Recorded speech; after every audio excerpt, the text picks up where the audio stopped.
pembahasan tentang kisah Nabi Ibrahim alaihissalam, Allah Subhanahu wa taala munculkan banyak sekali di dalam Al-Qur'an.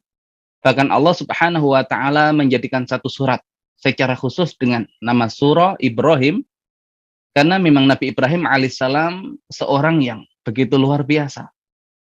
Banyak nabi yang Allah Subhanahu wa taala kisahkan di Al-Qur'an, namun Nabi Ibrahim ini punya keunikan dan perbedaan dari para nabi yang lain dari sisi pembahasan yang ada di Al-Qur'an. Dan yang paling menonjol dari Nabi Ibrahim alaihissalam adalah potret keayahan.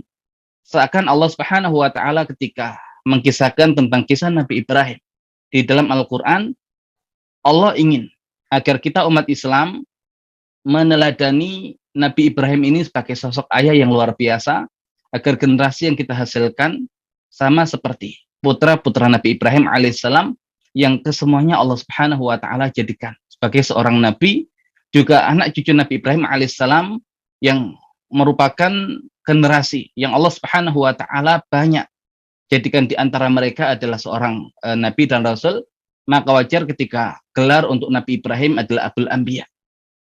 Nah, sehingga dengan sentuhan kita rasa keayahan yang berbeda dibandingkan para nabi yang lain, maka di samping beliau berdakwah, menjalankan tugas untuk mengajarkan manusia tentang agama Allah Subhanahu wa taala, tapi motivasi keayahan inilah yang melatar belakangi setiap gerak dan langkah Nabi Ibrahim, sehingga ada hal-hal yang menjadikan beliau dengan semua kesulitan yang ada tetap istiqomah di dalam target-target dan tujuan-tujuan yang beliau harapkan.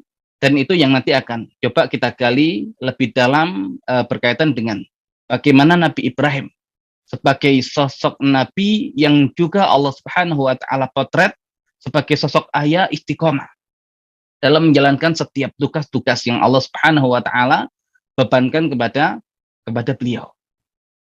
Di Al-Qur'an Allah Subhanahu wa taala 3 kali menyebutkan kata uswah, kata keteladanan. Dan ternyata di antara 3 kata uswah yang Allah Subhanahu wa taala munculkan di Al-Qur'an, 2 untuk Nabi Ibrahim alaihissalam dan 1 untuk Nabi Shallallahu alaihi wasallam. Artinya memang Nabi Ibrahim adalah sosok yang cocok untuk dijadikan sebagai seorang teladan.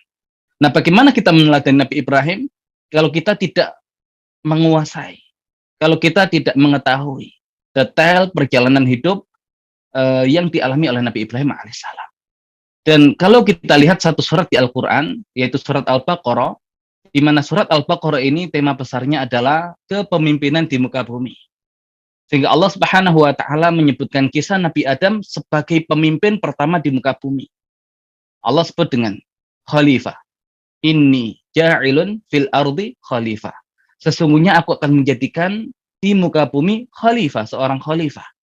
Nabi Adam alaihissalam dan setiap anak keturunan beliau punya potensi untuk menjadi seorang yang mengatur, yang memakmurkan bumi ini. Kemudian Allah Subhanahu wa taala sebutkan Bani Israel, karena mereka adalah umat yang pernah Allah amanahkan kepemimpinan bumi ini kepada mereka. Namun mereka gagal, namun tidak seluruh dari Bani Israel gagal. Allah cuplikan kisah Talut sebagai seorang malik, sebagai seorang raja yang karena beriman kepada Allah, seorang pemimpin yang soleh, Allah Subhanahu wa taala jadikan kepemimpinannya berhasil ya dalam mengatur dan memimpin masyarakat Bani Israel.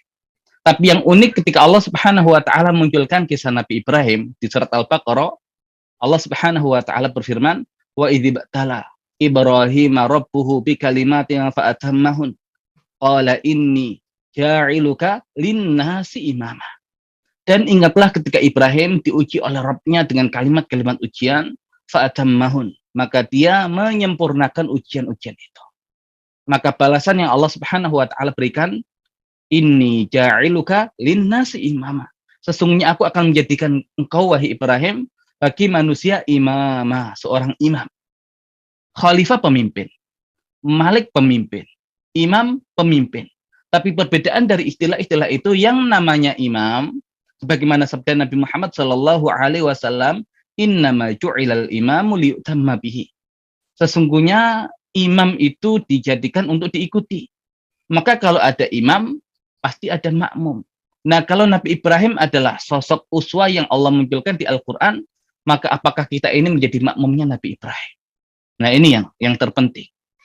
Ya, kita mau menjadi makmum bagi Nabi Ibrahim, ya dalam menghadirkan generasi yang soleh soleha, generasi yang luar biasa, atau justru kita mencari keteladanan yang lain. Nah, ini yang akan jadi masalah.